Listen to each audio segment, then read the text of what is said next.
Hello అండి. నేను ఇంట్లో చేసే గోంగూర రోటి పచ్చడి ఎలా ఉంటుందో చూసేద్దురు గానీ రండి.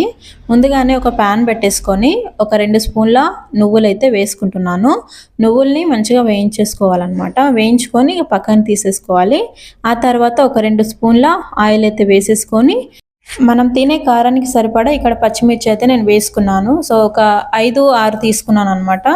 ఆ తర్వాత వీటిని చక్కగా వేయించుకొని పక్కన పెట్టేసుకుందాము. ఆ తర్వాత ఒక 2 స్పూన్లు మళ్ళీ ఆయిల్ వేసి ఇంకా గోంగూర వేసేసి ఇంకా వేయించుకుంటున్నాననమాట. సో, మొత్తం అంతా దగ్గరకొచ్చేలాగా వేయించేసుకోవాలి. ఇందులో నేను వెల్లుల్లి, వేయించిన నువ్వులు, పచ్చిమిర్చి, ఇంకా కొత్తిమీర, జీలకర్ర వేసేసి ఇంకా మిక్సీ అయితే వేసుకుంటున్నాను. కొంచెం కచ్చాపచ్చాగా మిక్సీ వేసుకున్న తర్వాత ఇంకా లాస్ట్‌లో గోంగూర వేసుకొని మిక్సీ అయితే వేసుకుంటున్నాను.